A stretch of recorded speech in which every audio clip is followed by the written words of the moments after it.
നോക്കുമ്പോൾ ഇത് അനാട്ടമിയൊക്കെ അറിയണം. അപ്പോൾ അവൾ നേഴ്സാണല്ലോ, അവൾ എന്നെ അനാട്ടമി പറഞ്ഞതൊന്ന് നോക്കി എനിക്ക് മനസ്സിലാവുന്നത്. പക്ഷെ ഞാൻ പെട്ടെന്ന് പഠിച്ചു.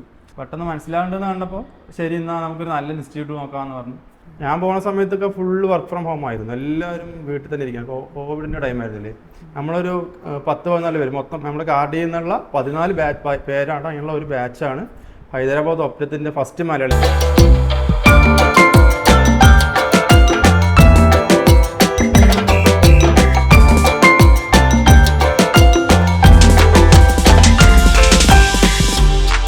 ഇതിപ്പോൾ രണ്ടാമത്തെ പ്രോഗ്രാമാണ് എവിടെയാണ് എൻ്റെ കോഡർ എന്ന് പറഞ്ഞിട്ട് നടത്തുന്നത്.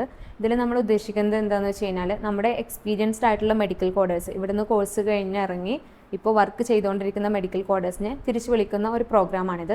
കാരണം അവർ ഇപ്പോൾ എവിടെയാണ് നിൽക്കുന്നത്, അവരുടെ കോഡിംഗ് വിശേഷങ്ങളെക്കുറിച്ച് നമുക്കറിയാൻ വേണ്ടിയിട്ടാണ് ഈ ഒരു പ്രോഗ്രാം നമ്മൾ കണ്ടക്ട് ചെയ്യുന്നത്. അപ്പോൾ നമ്മുടെ ഇൻവിറ്റേഷൻ സ്വീകരിച്ചിട്ട് നമ്മുടെ നിതീഷ് എത്തിയിട്ടുണ്ട്. നിതീഷ് ഒപ്റ്റം ഹൈദരാബാദിലാണ് വർക്ക് ചെയ്യുന്നത്. അപ്പോൾ നമുക്ക് ആളെ കുറിച്ച് കൂടുതൽ പരിചയപ്പെടാം. ഞാൻ നിതീഷ്, എൻ്റെ വീട് അടുത്ത് പാലക്കാട് കൊടുവായൂരാണ്. ഞാൻ കാർഡിയയിൽ CPC ചെയ്തതാണ്.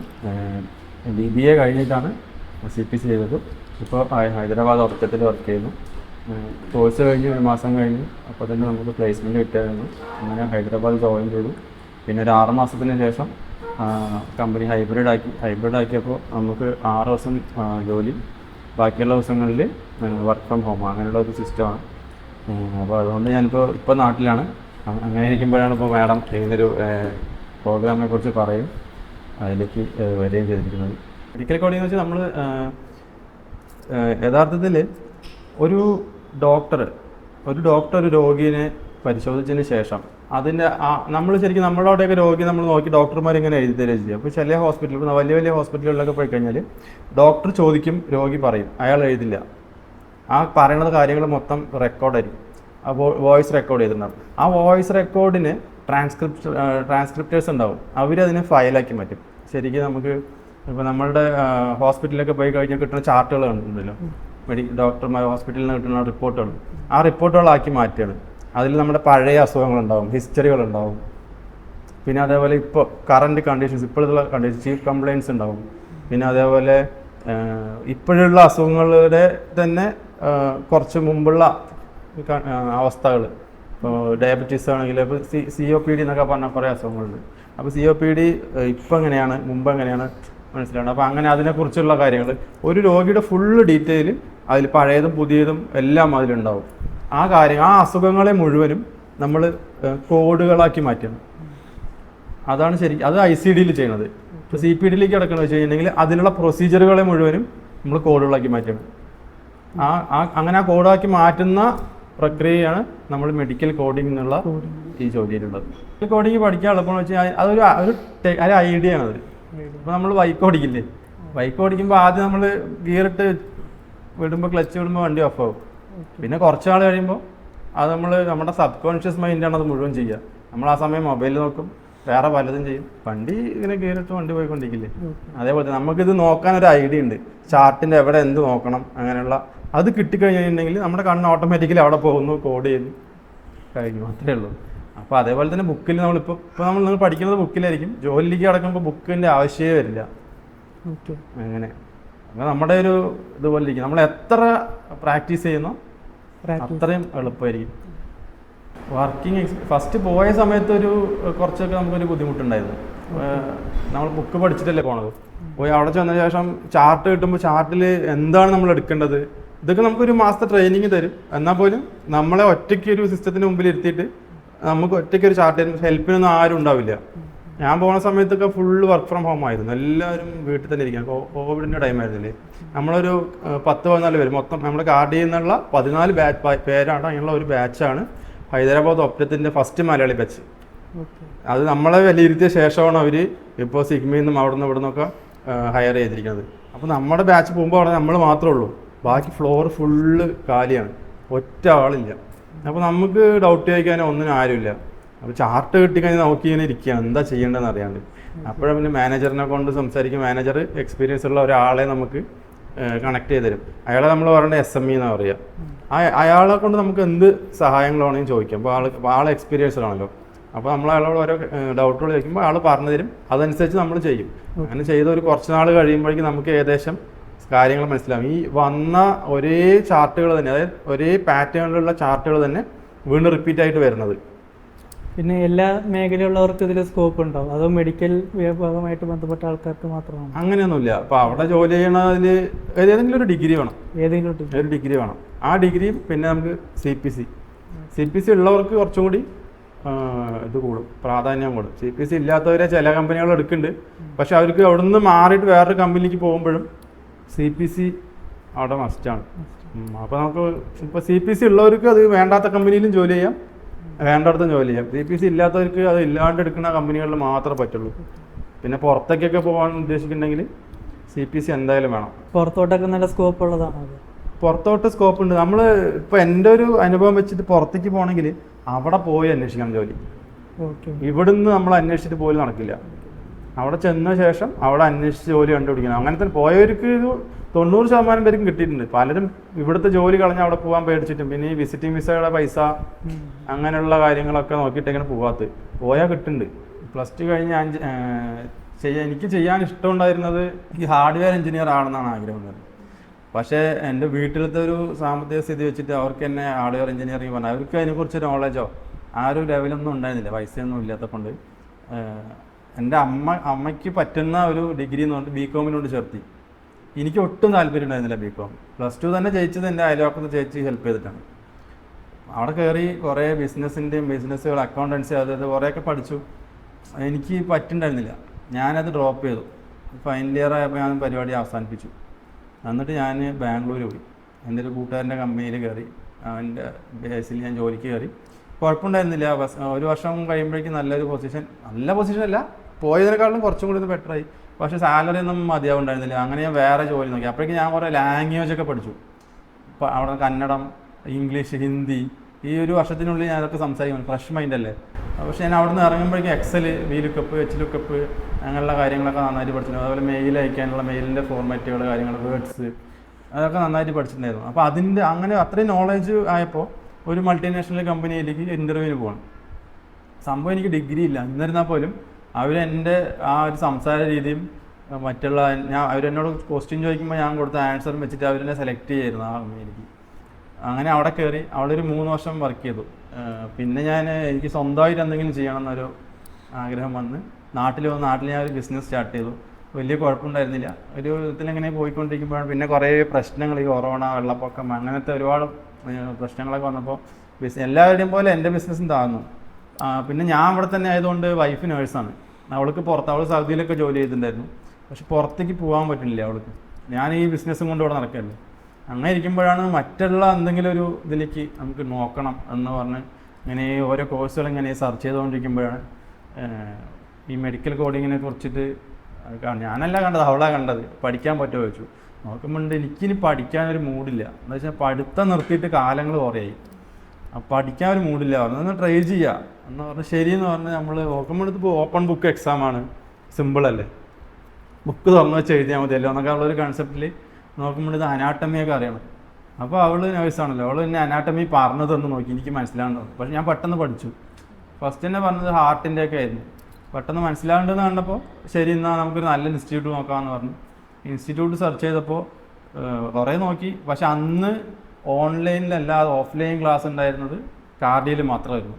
പിന്നെ കാർഡിയയുടെ മൊത്തം ഒന്ന് അന്വേഷിച്ച് നോക്കിയപ്പോൾ കുഴപ്പമില്ല, നല്ല ഇൻസ്റ്റിറ്റ്യൂട്ടാണെന്ന് മനസ്സിലായി. അങ്ങനെ പാലക്കാടിൽ കാർഡിയ ഉണ്ട് എന്ന് പറഞ്ഞപ്പോൾ നേരെ ഇവിടെ വന്ന് ഒന്നും നോക്കിയില്ല. ഫസ്റ്റ് തന്നെ വന്ന് പൈസ കൊടുത്തു. ഞാൻ പൈസ കൊടുത്ത പിന്നെ ട്രാപ്പാണ്, പിന്നെ ഞാൻ മാറില്ല നോക്കി ഉറപ്പാണ്. അങ്ങനെ പൈസ കൊടുത്തു കഴിഞ്ഞ് പിന്നെ പഠിക്കണമല്ലോ, അതുകൊണ്ട് രക്ഷയില്ല. ഞാൻ ബുക്കൊക്കെ വാങ്ങിച്ചു പോയി, വീട്ടിൽ പോയി ഒന്നും മനസ്സിലാവില്ല.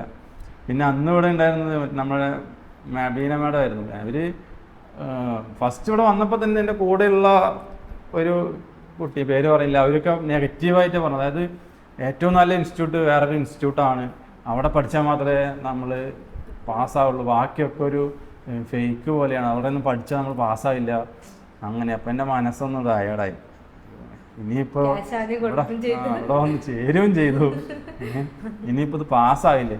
അങ്ങനെ ഇരിക്കുമ്പോൾ നമ്മുടെ സീനിയർ ബാച്ച്, നമ്മുടെ ആതിര ബഷീർ, അപ്പം ഞാൻ അവരെ കൊണ്ടൊക്കെ ജസ്റ്റ് അങ്ങനെ ചോദിക്കാം, എന്താ അവിടുത്തെ ടീച്ചർ എങ്ങനെയാണ്, എന്താ പാട്, എങ്ങനെ ജയിക്കുമോ അതിപ്പോൾ അവർ പറഞ്ഞു നന്നായിട്ട് പഠിപ്പിക്കുന്നുണ്ട്, ഒരു കുഴപ്പമില്ല, നമുക്ക് അത്രയും സപ്പോർട്ട് ചെയ്യുന്നുണ്ട്. അങ്ങനെ ആയിരിക്കും. പിന്നെ ഈ ടീച്ചറുമായിട്ട് ഞാൻ ഭയങ്കരമായിട്ട് ഇതായിപ്പോയി. എന്ന് വെച്ചാൽ എനിക്ക് പഠിച്ച് എനിക്ക് ജയിക്കണം, എന്ത് ചെയ്തിട്ടായാലും ശരി. എന്നിട്ട് ഞാൻ ഒക്കെ വിട്ടിട്ട് വന്നിരിക്കുകയാണ്. അങ്ങനെ അവർ കുറേ നല്ലോണം ഹെൽപ്പ് ചെയ്തു. കാർഡിയാട് സൈഡിൽ നിന്നാണ് അവർ, കാർഡിയാട് ടീച്ചർ തന്നെയാണല്ലോ, നല്ലോണം ഹെൽപ്പ് ചെയ്തു. പിന്നെ അവർ അങ്ങനെ പഠിച്ച് പിന്നെ മോക്കുകളും ബാക്കിയുള്ളതൊക്കെ ചെയ്ത് എക്സാം എഴുതി. 93% മാർക്കുണ്ടായിരുന്നു. അങ്ങനെ പിന്നെ ഒരു മാസം കഴിയുമ്പോഴേക്കും ഒരു ഇൻ്റർവ്യൂ അറ്റൻഡ് ചെയ്തത് കോട്ടിവിറ്റി ഹൈദരാബാദ്. എനിക്ക് താല്പര്യം ഉണ്ടായിരുന്നത് കോട്ടിവിറ്റി കോയമ്പത്തൂരായിരുന്നു, എൻ്റെ വീട് അടുത്താണല്ലോ എന്ന് വെച്ചാൽ. പിന്നെ അത് കിട്ടി, അവിടുത്തെ ഇൻ്റർവ്യൂ വരുന്നില്ല. അങ്ങനെ കോട്ടിവിറ്റി ഹൈദരാബാദ് വന്നു, അറ്റൻഡ് ചെയ്തു. ഫസ്റ്റ് അറ്റംപ്റ്റ് തന്നെ അതന്നെ ഫ്ലോപ്പായിരുന്നു. എന്ന് വെച്ചാൽ 10 മണിക്ക് ഇൻ്റർവ്യൂ പറഞ്ഞ് ഞാൻ കയറുന്നത് 10:30-ക്കാണ്. അവിടെ കുട്ടികളൊക്കെ ക്വസ്റ്റ്യൻ ആൻസർ ചെയ്യാൻ തുടങ്ങി. എനിക്കത് എങ്ങനെ ആൻസർ ചെയ്യേണ്ടതെന്ന് അറിയില്ല. അപ്പോൾ ഞാൻ ഇൻ്റർവ്യൂ എടുക്കുന്ന ആളെ കൊണ്ട് ഞാൻ പറഞ്ഞു, എനിക്ക് ക്വസ്റ്റ്യൻ ഫസ്റ്റ് തൊട്ടിട്ട് വേണമെന്ന് പറഞ്ഞു. അങ്ങനെ ആൾ ഫസ്റ്റോട്ട് ക്വസ്റ്റ്യൻസ് ഇട്ട് വന്നു, വേഗം ആൻസർ ചെയ്തു. എല്ലാം തെറ്റാണോ ശരിയാണോ ഒന്നും അറിയില്ല, ആൻസർ ചെയ്തു.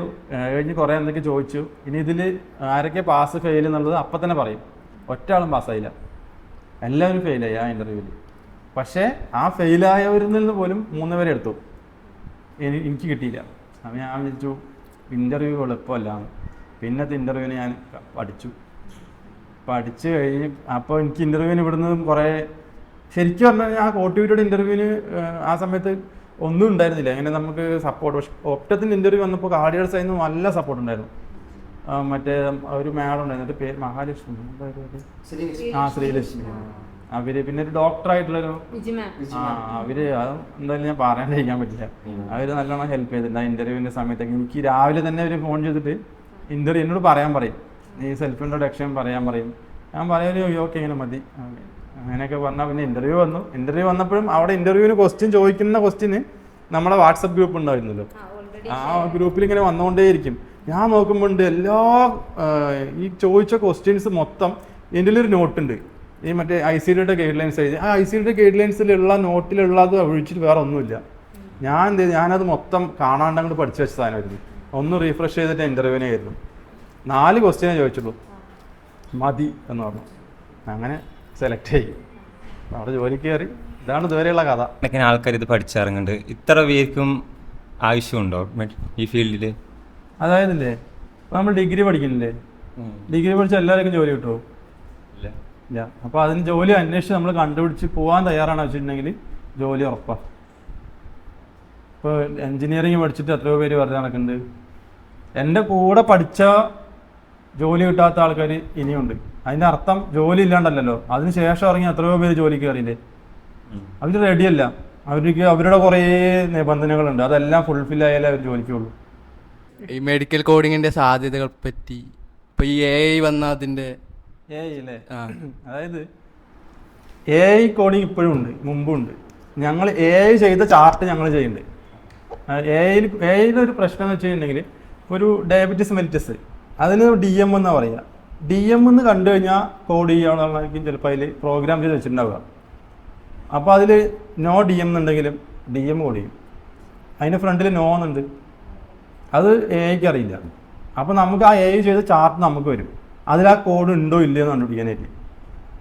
മനസ്സിലാണ്? അപ്പോൾ അത് നമ്മൾ ഉണ്ടെങ്കിൽ ഉണ്ട്, ഇല്ലെങ്കിൽ ഇല്ല, അത് വീണ്ടും നമ്മൾ കോഡ് ചെയ്യണം. അങ്ങനെ ഒരു ഓപ്ഷൻ ഇപ്പം ഉണ്ട്. അത് AI ഫസ്റ്റ് FTC അത് കുറേ ഉണ്ട്, നമുക്ക് അവിടെ ജോലിക്ക് കയറി മനസ്സിലാവും. ഫസ്റ്റ് ടൈം കോഡിങ് എന്ന് പറയും. ഫസ്റ്റ് ടൈം AI ചെയ്തതിൽ നമ്മൾ സെക്കൻഡ് ചെയ്യും. പിന്നെ നമ്മൾ ചെയ്ത അതേ സാധനം തന്നെ AI വീണ്ടും നോക്കും, അതും പിന്നെയും നമ്മൾ നോക്കണം. മനസ്സിലാവും? ഒരിക്കലും AIക്ക് 100% ക്ലിയർ ആയിട്ട് ചെയ്യാൻ സാധിക്കില്ല. ഇപ്പോഴത്തെ നിലപാടിൽ എനിക്ക് മനസ്സിലായ കാര്യം അതാണ്. വർക്കാണെങ്കിലും അങ്ങനെ സ്ട്രെസ്, പ്രഷർ അങ്ങനെ എന്തെങ്കിലും ഉണ്ടോ? പറ്റത്തില്ലാണോ? സ്ട്രെസ് എന്ന് പറഞ്ഞു കഴിഞ്ഞാൽ ഇപ്പം ഏത് ജോലി ആണെങ്കിലും അതിൻ്റെതായിട്ടുള്ള സ്ട്രെസ് ഉണ്ടാവും. ഫസ്റ്റ് പോകുമ്പോൾ കുറച്ച് ബുദ്ധിമുട്ടുണ്ടാവും. ഒരു 50 ചാർട്ടൊക്കെ നമുക്ക് ഒരുമിച്ച് തരും. ഒരു ചാർട്ട് ചെയ്യാൻ തന്നെ ചിലപ്പോൾ 1 മണിക്കൂർ. ഞങ്ങൾ ഒരു പേജുള്ള ചാർട്ട് ഒരു 4-5 വെച്ചിട്ട് ഫസ്റ്റ് പോയ സമയത്ത് രാത്രി 12 മണി 2 മണി വരെയൊക്കെ ഞങ്ങൾ ഇരുന്ന് ജോലി ചെയ്തിട്ടുണ്ട്. ഇന്ന് ആ 4 ചാർട്ട് 4 മിനിറ്റ് കഴിയും. അപ്പോൾ അവിടെ സ്പീഡ് മാറിയില്ലേ. പിന്നെ നമ്മൾ അവിടുത്തെ ഓരോ കാര്യങ്ങളും മനസ്സിലായി വരുമ്പോൾ നമ്മുടെ സ്ട്രെസ്സിന് നമ്മൾ തന്നെ ഇല്ലാണ്ടാക്കും. അത് ഇത്രയേ ഉള്ളൂ എന്ന് മനസ്സിലാവും. ലൈഫ് സയൻസുകാർക്കാണ് ഏറ്റവും കൂടുതൽ മെഡിക്കൽ കോഡിങ്ങിൽ ഇമ്പോർട്ടൻസ് എന്ന് പറയുന്നത്, പ്രിഫറൻസ് ഫസ്റ്റ്. അപ്പോൾ വേറെ ബാക്ക്ഗ്രൗണ്ടിൽ നിന്ന് വരുന്ന ആൾക്കാർക്ക് എങ്ങനെയാണ്? ലൈഫ് സയൻസ് പഠിച്ചത് കുറച്ചൊന്ന് ഈസി ആയിരിക്കും, അത്രേ ഉള്ളൂ. ഇത് പഠിക്കാനുള്ള സ്കോപ്പ് അങ്ങനെയൊന്നും ഒരു മാറ്റവും ഇല്ല. നമ്മൾ റെഡി ആണെങ്കിൽ ജോലിക്ക് കയറാം. അല്ലെങ്കിൽ ഏതെങ്കിലും ഡിഗ്രിയും CPC മതി. സാറിന് ഇപ്പോൾ അവിടുത്തെ വർക്കിനെ കുറിച്ച് സാറിന് എന്താ ഇപ്പോൾ പറയാനുള്ളത്? നമുക്ക് രണ്ട് കാര്യങ്ങൾ, എൻ്റെ ഇതിലിപ്പോൾ 2 കാര്യങ്ങൾ നമുക്ക് വേണ്ടി ചെയ്യാം. ഒന്ന് വന്നിട്ട് ഇപ്പോൾ ഈ തുടർന്ന് കൊണ്ടുപോകുന്ന ഇതിൽ തന്നെ തുടർന്ന് പോവാം. അല്ലാന്നുണ്ടെങ്കിൽ ഇതിൻ്റെ സ്പെഷ്യലൈസ് നമുക്ക് എടുത്ത് പഠിച്ചിട്ട് അതിൻ്റെ മുകളിലേക്ക് ഇപ്പോൾ, അതായത് സ്പെഷ്യലൈസ് വെച്ച് കഴിഞ്ഞാൽ ഇപ്പം ഞാൻ ചെയ്തുകൊണ്ടിരിക്കുന്നത് ICD കോഡിംഗ് ആണ്. എനിക്ക് CPT കോഡ് ചെയ്യേണ്ട ആവശ്യമില്ല. ഇപ്പോൾ വേണമെങ്കിൽ വേറെ ഏതെങ്കിലും ഒന്ന് ഇപ്പോൾ IPDRGയോ E&Mോ ED ഏതെങ്കിലും സ്പെഷ്യലായിട്ട് പഠിച്ചു കഴിഞ്ഞിട്ടുണ്ടെങ്കിൽ സ്കോപ്പ് കുറച്ച് കൂടുതലാണ്.